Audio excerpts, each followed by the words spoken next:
Hello and welcome to the Yay or Nay series. So if you don't know what this is, allow me to explain. This series is made to find the most agreeable Fighter's Pass. So how will we do that? Simple. Once a week, I will dive into one character specifically, and we will end up talking about that character's series. We'll talk about their potential popularity, around the world, maybe show some stats or whatever, like game sales, kind of, gauge interest by that. Maybe talk about a little bit of relevancy, like when's the last time they had a game that was released, and then even go over some potential moves for their move set. Why not? So overall, this is going to be a fun little series. So down in the comments, this is where you guys come in. This is a big part of the series. Down in the comment section, please tell me yay or nay. It's that simple. Yay or nay. Yes, you want to see this character as a part of the Fighter's Pass, or nay, you don't want to see this character as a part of the Fighter's Pass. And please be decisive and clear about your vote. If you give me something along the line, and people do, and it's hard to tell what you're actually thinking, but people leave comments like, I like this character, but I prefer this one. So I don't know if that's a yes or no. So I mark that as an undecided. Please be clear when you're voting, yay or nay. Start your sentence, start your paragraph, start your comment with yes or no, yay or nay, one of the two, and then go into what your feelings are. All right. Otherwise, if I can't tell, then I'm just gonna mark it as unsure. That's how we do this. But then after that, we will give an update from the previous week's characters in case they got any more votes since the last episode. We'll continue to update as long as, well, there's always updates to go. So, yes, then we'll go over their stats and how their stats change. What are their stats? The stats will be broken down like this. Total number of yeses, the total number of no's. Then we will talk about the unsure votes, like the undecided, the ones I can't figure out because some people can't be clear about what they're voting for. And then the total number of votes overall. So then we will end up taking the yeses, divide that by the total number of votes, and that's where we get the actual percentages of yeses. And that's how we will determine the most agreeable Fighter's Pass. That's how we do that. So, yeah, this is, that's how we're going to figure it out. And nothing more to say than let's get into today's character. Alright, before we get into the video, you know the deal. We got to quickly go over the updated stats from every character that we've had so far for the Yay or Nay series. So, up first is going to be Crash Bandicoot. So, last time, since we've seen his stats, he got one more vote. And his updated stats are as follows. Total votes are now at 64. He has 52 yeses, 11 no's, and 1 unsure. So, doing the simple math, 52 divided by 64 gives him an 81.2% yes to no ratio. That's pretty good. That's pretty good. Up next, Dante. Well, Dante has nothing new to report on, so yeah, Dante stays at 64.5% yeses from the previous week. Up next, Master Chief. Updated as well. He now has a total of 53 votes. 40 of those are yeses, 11 of those are no's, and he still has 2 unsures. So the math, 40 divided by 53 gives him a 75.4% yes. That's pretty good as well. 75%. That's not bad at all. And now for the newest addition, the Knight from Hollow Knight, the character from last week. What are his stats for his first week? He has a total of 47 votes. 21 of those are yeses. 23 of those were no's. There were 3 unsures. So the math, 21 yeses divided by 47 total votes gives him only a 44.6% yes to no ratio. So, yeah, definitely the Knight from Hollow Knight so far coming in last place. But, hey, we've only had 4 characters, so we'll see how everybody else does. But with that out of the way, let's get on to the rest of the video. Oh boy, this is going to be an interesting character to go over, isn't he?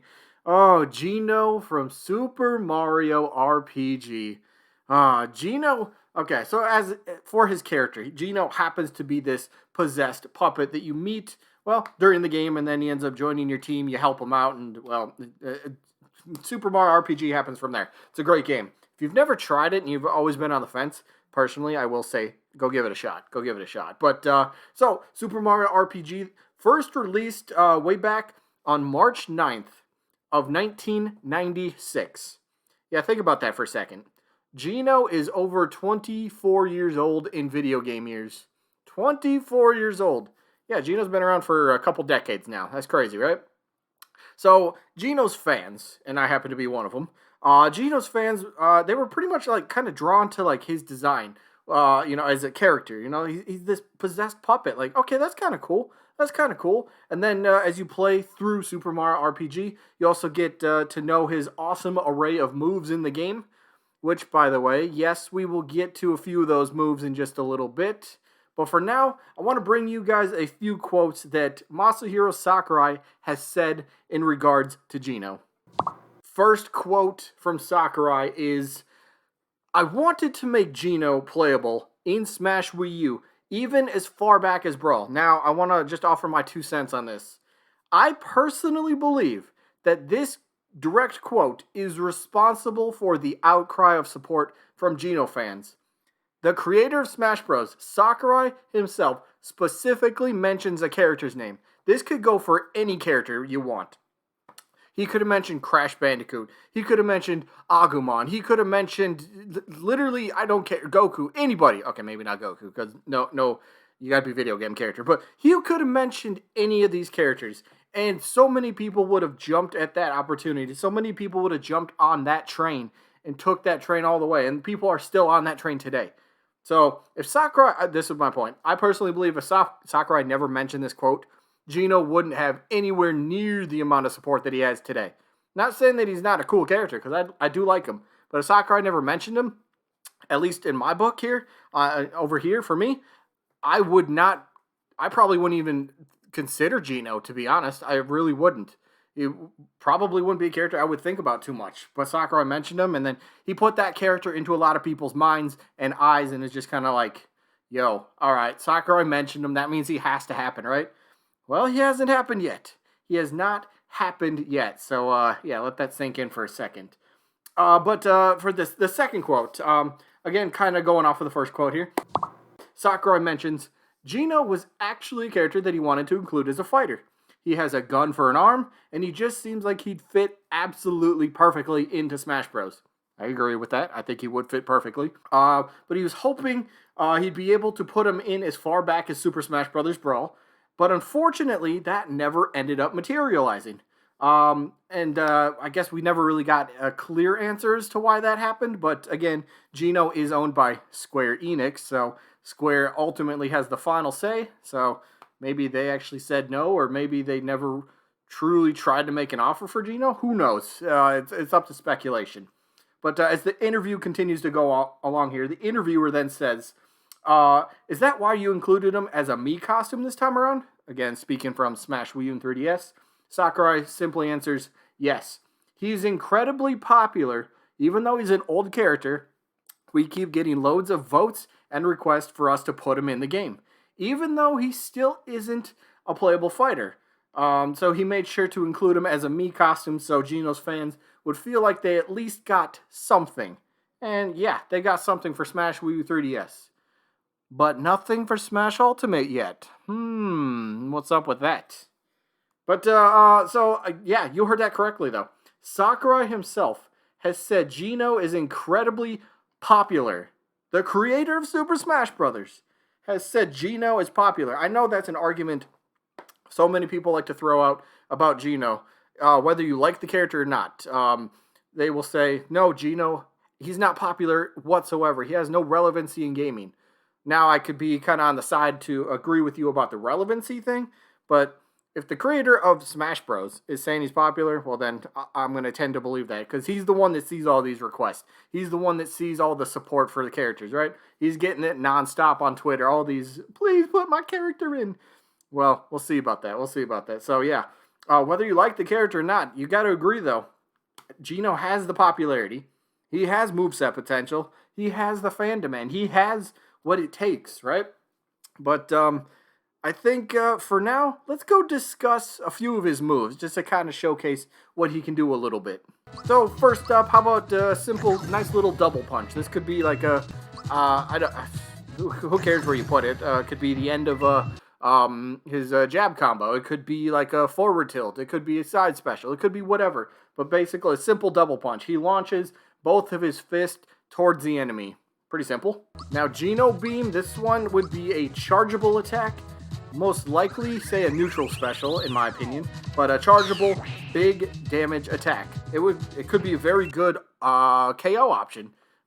Think similarly to, I guess you could say, Samus, Dark Samus for their neutral special. Something similar to that. That's how I could envision the Geno Beam playing out.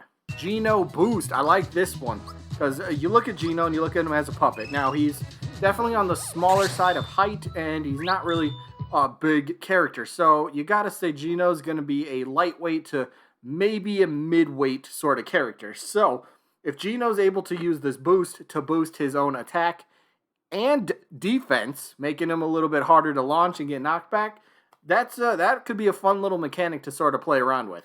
Now, Geno Blast, this could be, I don't know, side specialist, could be something, somewhere in the moveset, but Geno Blast. He summons out quite a few beams of light that strike downwards in different locations, so it's kind of like, ooh, this would have a really good, good coverage. So maybe, say, for example, down smash.